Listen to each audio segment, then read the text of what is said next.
Between the years 800 and 1500 AD, tucked behind stone walls across Europe, monasteries maintained something remarkable. Not just places of prayer, but sophisticated survival systems. These weren't mystics growing magical herbs. These were practical men dealing with reality. No antibiotics, no emergency rooms, no grocery stores. They had gardens, carefully designed gardens that kept communities alive through plague, famine, and injury. Most people think medieval medicine was superstition and leeches, and some of it was. But inside monastery walls, something different was happening. Monks were conducting what we'd now call clinical observation. They were taking notes, comparing results, breeding better varieties, and they were doing it for one simple reason. When someone showed up bleeding, feverish, or starving, they needed plants that actually worked. Today we're going to walk through 15 of those plants, the ones that appeared again and again in monastery gardens from Ireland to Italy. Not because they were exotic, because they were essential. And here's what's interesting. Most of them grow easier than tomatoes, tolerate worse soil than roses, and provide things your garden probably doesn't. We'll start with the reliable workhorses and build toward the plants that were so valuable, monasteries guarded their cultivation secrets. By the end, you'll understand why these gardens were designed the way they were, and why several of these plants deserve a place in your own backyard. Let's begin. Plant number 15, calendula, Calendula officinalis. We start with calendula, sometimes called pot marigold, though it's not actually a marigold at all. Monks grew this one in every garden plan we have records of. Why? Because it bloomed from spring until hard frost, produced edible flowers, and the petals could be turned into an oil that genuinely helped with wound healing. The active compounds here are triterpene saponins and flavonoids, particularly calendulic acid. Modern research shows these compounds have anti-inflammatory and antimicrobial properties.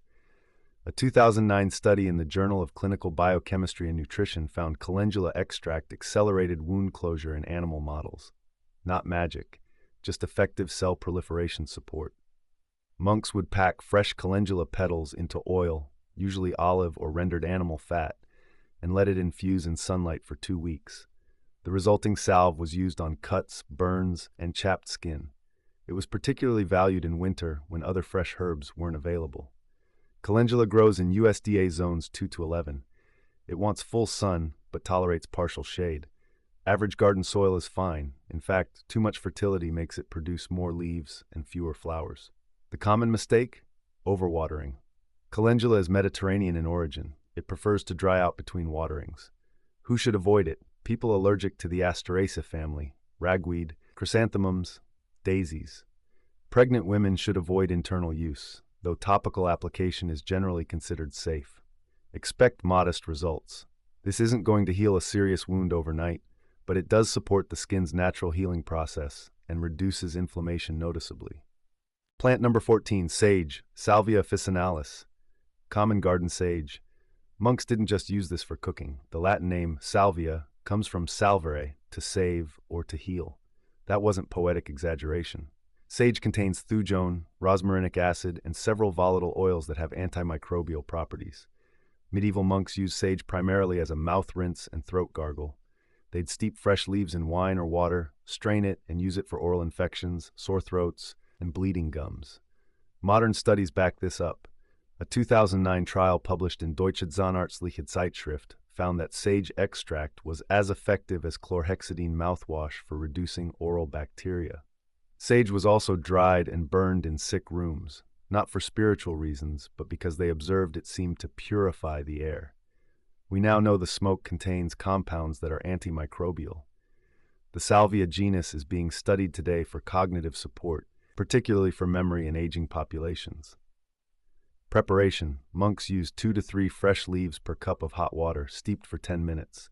Too much sage internally can cause digestive upset due to the thujone content. Growing conditions, zones 4 to 8.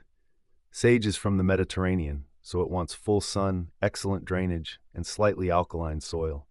The biggest mistake is planting it in heavy clay or overwatering. Root rot kills more sage than winter cold. Who should avoid it? Pregnant or nursing women should avoid medicinal amounts. People taking anticonvulsant medications should consult a doctor, as high doses of thujone can lower seizure threshold. Plant number 13, chamomile, Matricaria chamomilla or Chamomillum nobile. There were two types in monastery gardens, German chamomile, Matricaria, and Roman chamomile, Chamomillum. German chamomile was more common because it self-seeded aggressively and produced more flowers per plant. Monks used chamomile for digestive complaints, anxiety, and topically for skin inflammation. The active compound is primarily apigenin, a flavonoid that binds to benzodiazepine receptors in the brain, the same receptors targeted by anti-anxiety medications, though far more gently. A 2016 study in phytomedicine showed chamomile extract reduced generalized anxiety symptoms in participants with moderate to severe GAD. Another study in molecular medicine reports confirmed its anti-inflammatory effects on digestive tissues.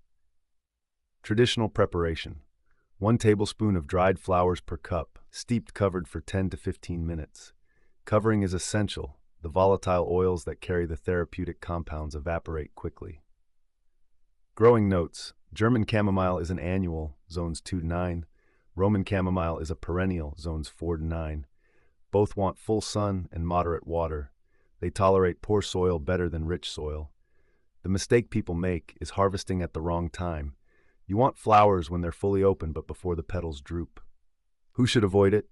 People allergic to the Asteraceae family. Anyone on blood thinners should use caution, as chamomile has mild anticoagulant properties. Plant number 12, lady's mantle, Alchemilla vulgaris. This one's often overlooked in modern gardens, but it was ubiquitous in monastery plantings. The name Alchemilla comes from alchemy. Monks observed how water beaded perfectly on the leaves and thought it might be useful for wound healing. They were right, but for different reasons. Lady's mantle contains high levels of tannins, particularly elagitannins, which are astringent and hemostatic. That means they help stop bleeding and tighten tissues. Monks used it primarily for menstrual issues and as a wash for wounds that wouldn't stop bleeding. Modern herbalists still use it for heavy menstrual bleeding. A 2014 study in Planta Medica confirmed its anti-inflammatory and antioxidant properties. The tannin content is high enough that it was sometimes used in leather tanning. Preparation: 2 teaspoons of dried leaf per cup of water, simmered for 10 minutes. Simmering extracts tannins better than steeping. Used internally for menstrual support or externally as a wash. Growing conditions, zones 3 to 7. Lady's mantle prefers partial shade and consistently moist, not wet soil. It's one of the few herbs that actually prefers some shade. Full sun in hot climates will scorch the leaves. It spreads slowly but steadily. Who should avoid it? Pregnant women in the first trimester. The astringent properties could theoretically affect uterine tissue. People with liver conditions should avoid internal use due to high tannin content. Plant number 11, feverfew, Tanacetum parthenium. The name tells you what monks used it for, fever. But that's not what modern research has validated. Feverfew's real strength is migraine prevention. The key compound is parthenolide, a sesquiterpene lactone that inhibits platelet aggregation and serotonin release, 2 mechanisms involved in migraine development. A 2005 Cochrane review found feverfew reduced migraine frequency when taken daily over several months. Medieval monks gave it for headaches, fevers, and what they called melancholy, likely depression. They'd use fresh leaves, chewed or made into tea. Fresh is important. Parthenolide degrades significantly when dried. Preparation: 2 to 3 fresh leaves daily, either chewed, bitter, or made into tea. Effects are cumulative. It takes 4 to 6 weeks of consistent use to reduce migraine frequency. Growing conditions, zones 5 to 9. Full sun, average soil, moderate water. Feverfew self-seeds enthusiastically. The mistake is over-fertilizing, which makes lush plants with fewer active compounds. Who should avoid it? Pregnant women, it can stimulate the uterus. People on blood thinners, it affects platelet function. Anyone allergic to Asteraceae. Some people get mouth sores from chewing fresh leaves. Expectations: this is preventative, not acute. It won't stop a migraine in progress, but consistent use may reduce frequency and severity over time. Plant number 10, hyssop, Hyssopus officinalis. Hyssop appears in monastery records constantly, partly because of its biblical significance. Psalm 51, "Purge me with hyssop, and I shall be clean," but mainly because it worked. Monks used it for respiratory complaints, coughs, bronchitis, congestion. The plant contains marubian and pinocamphone, volatile compounds that act as expectorants and have mild antimicrobial properties. A 2010 study in evidence-based complementary medicine found hyssop essential oil was effective against respiratory pathogens including Staphylococcus aureus. Traditional use: fresh or dried leaves steeped as tea or made into a syrup with honey. The honey served dual purpose, soothing the throat and preserving the preparation. Growing notes: zones 4 to 9. Hyssop is a woody perennial that wants full sun and excellent drainage. It's drought-tolerant once established. Mediterranean origin again. The mistake is planting it in rich, moist soil. It gets floppy and disease-prone. Who should avoid it? Pregnant women. Pinocamphone has abortifacient properties in concentrated form. People with epilepsy should avoid hyssop essential oil specifically, though tea is generally safe.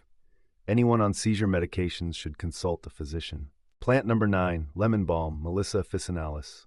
Melissa is Greek for honeybee. Bees are obsessed with this plant. Monks grew it near their hives deliberately, but they also used it extensively as a calming herb and for digestive complaints. Lemon balm contains rosmarinic acid, eugenol, and several triterpenes that have GABA-modulating effects. A 2011 study in Nutrients showed that lemon balm extract reduced anxiety and improved cognitive performance in stressed participants. Another study in phytotherapy research confirmed its effectiveness for mild insomnia. Medieval monks made what they called Carmelite water, lemon balm infused in wine or spirits. It was given for anxiety, nervous exhaustion, and what we'd now call stress-related digestive issues. Preparation. Fresh is far more potent than dried. The volatile oils evaporate quickly. 1 tablespoon of fresh leaves per cup, steeped covered for 10 to 15 minutes. Growing conditions: zones 3 to 7, partial shade to full sun. Lemon balm is almost embarrassingly easy to grow. The problem is it spreads aggressively through underground runners. Planted in a contained area or large pot, it prefers consistent moisture but tolerates drought. Who should avoid it? People with hypothyroidism should use caution. Lemon balm may interfere with thyroid hormone, generally very safe otherwise. Expect gentle, noticeable calming, not sedation, just a quieter nervous system. Plant number 8, yarrow, Achillea millefolium, named after Achilles, who supposedly used it to treat soldiers' wounds. Whether that's historical or mythological doesn't matter. Monks used yarrow for the same purpose. It's a powerful hemostatic. Yarrow contains achillein, an alkaloid that promotes blood clotting. It also has flavonoids and sesquiterpene lactones with anti-inflammatory properties. During both World Wars, yarrow was used in field hospitals when medical supplies ran low. Monks would crush fresh yarrow leaves and pack them directly into wounds to stop bleeding. For internal use, fever reduction, digestive bitters, they'd make tea from the flowering tops. Preparation: for wounds, fresh leaf poultice. For tea, 1 to 2 teaspoons dried flowers per cup, steep 10 minutes. Growing conditions: zones 3 to 9. Full sun, lean soil. Yarrow thrives on neglect. Rich soil makes it floppy and prone to mildew. It's drought-tolerant and spreads moderately through rhizomes. Who should avoid it? Pregnant women. People allergic to Asteraceae. Anyone on blood thinners or before surgery. It affects clotting. Some people develop contact dermatitis from fresh leaves. Realistic expectations: yarrow genuinely stops bleeding faster than pressure alone. For small to moderate cuts, it's impressive. It won't replace emergency medical care for serious injuries. Plant 7, elecampane, Inula helenium. Now we're moving into plants that were more specialized. Elecampane was grown specifically for respiratory issues: deep, persistent coughs, chronic bronchitis, and lung weakness. The root contains inulin and allantollactone, compounds with expectorant, antimicrobial, and antitussive cough-suppressing properties. Medieval monks made elecampane root syrup for chronic respiratory conditions. It was considered one of the strongest lung herbs available. Modern research on elecampane is limited but promising. Studies have confirmed antimicrobial activity against respiratory pathogens.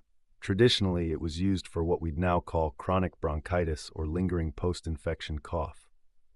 Preparation: the root is the medicinal part. Monks would decoct it. Simmer 1 teaspoon of dried root in water for 20 minutes. Strain, add honey.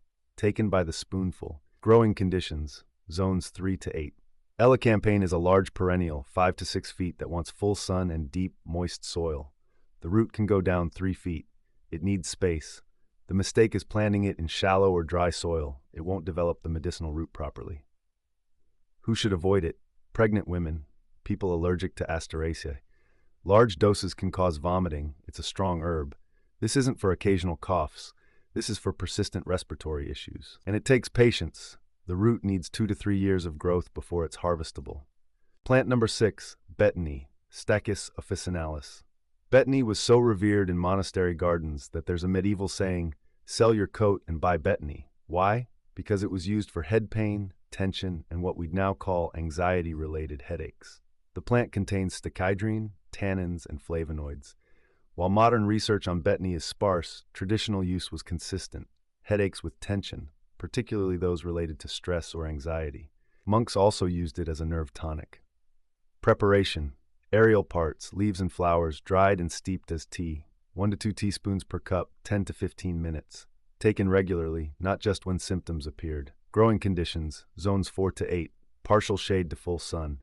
Betony prefers moderately fertile soil and consistent moisture. It's well-behaved, doesn't spread aggressively. The flowers attract bees heavily. Who should avoid it? Pregnant women. Limited data.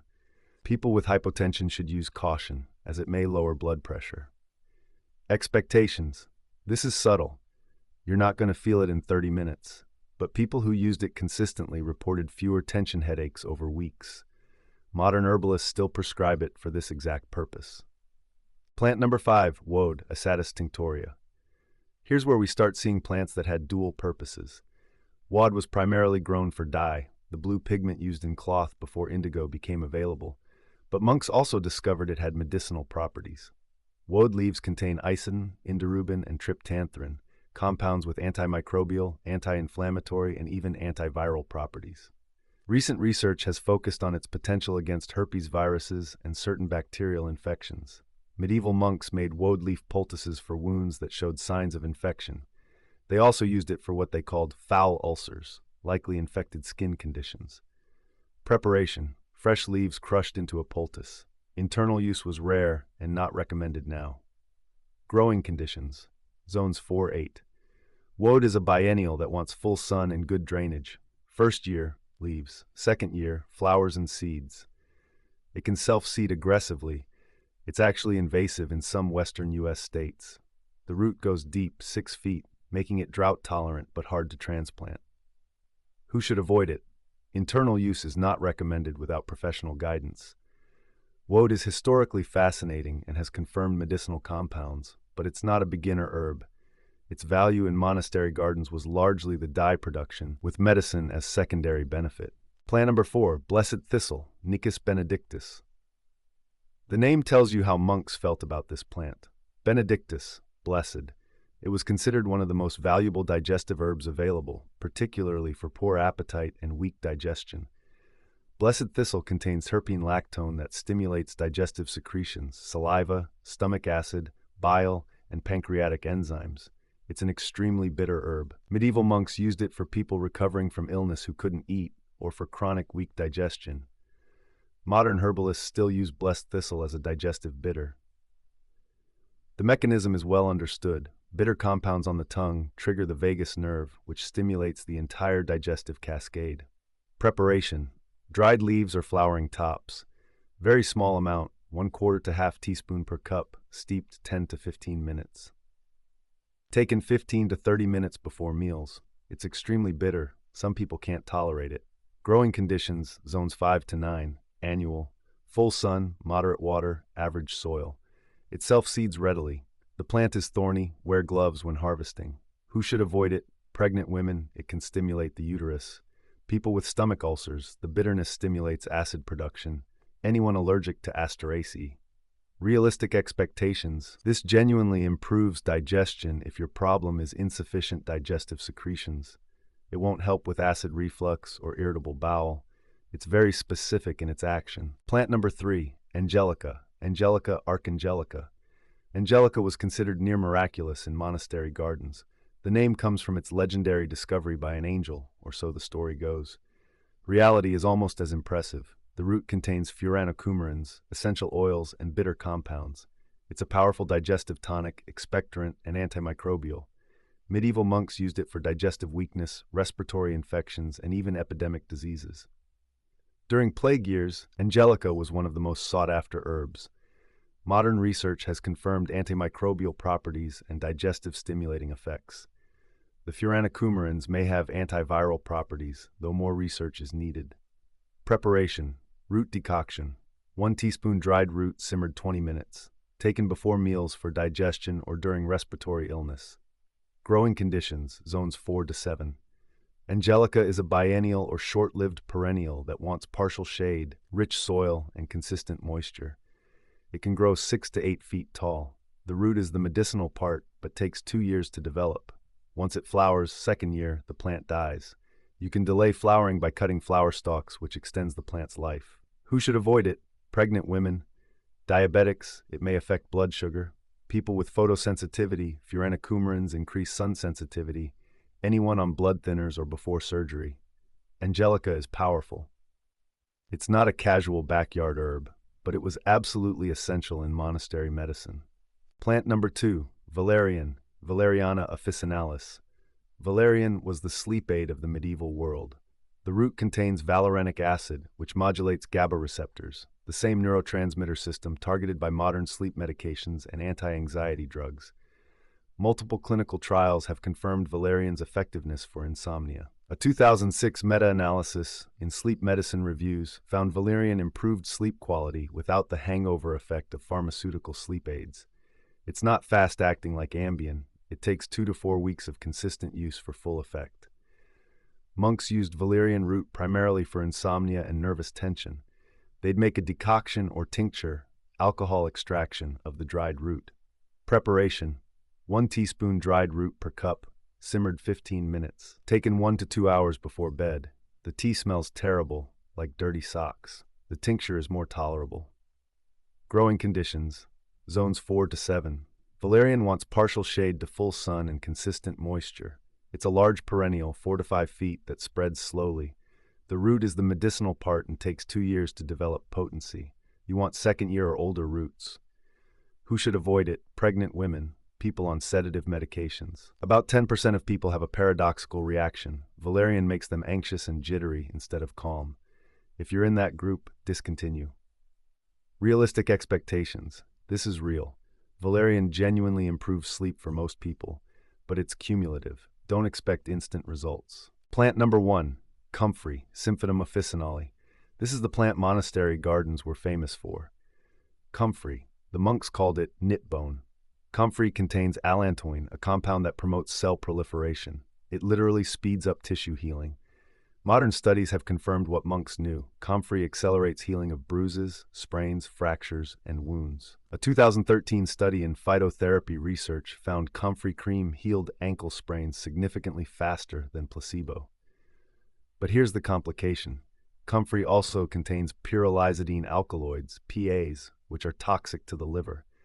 That's why modern regulatory agencies have banned internal use of comfrey in many countries. The PAs don't absorb well through intact skin, so topical use is considered safe for short periods. Medieval monks used comfrey both internally and externally. We now know that was potentially dangerous. Modern use is external only, for sprains, bruises, fractures, after medical evaluation, and non-open wounds. Preparation: fresh or dried leaves made into a poultice or infused into oil for a salve.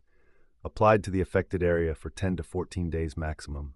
Growing conditions, zones 3 to 9. Comfrey is nearly indestructible, partial shade to full sun. It tolerates poor soil, wet soil, dry soil. The roots go down 6 to 10 feet, mining minerals from deep subsoil, which is why it was also used as a garden fertilizer. It spreads aggressively. Plant it where you want it forever. You cannot eradicate it. Who should avoid it? No internal use. Period. Do not use on open wounds. PAs could enter bloodstream. Pregnant and nursing women should avoid even topical use. Don't use for more than 2 weeks continuously. Realistic expectations. Comfrey is shockingly effective topically. Bruises that would take 2 weeks heal in 5 to 7 days. Sprains recover faster. It's one of the few herbs where you can actually see the difference, but respect the toxicity concerns. External only. Short-term only. These 15 plants represent a different approach to health, one that's preventative, supportive, and integrated with daily life. They weren't miracle cures. They were tools. The monks knew their limitations. They knew when to use comfrey for a sprain and when someone needed a bone set by a physician. That same discernment applies today. These plants can support health. They can't replace modern medicine when it's truly needed. Use them intelligently, not ideologically. If you grow even 3 or 4 of these, you'll have a home apothecary that served humans for over 1,000 years. That's not romanticism. That's continuity.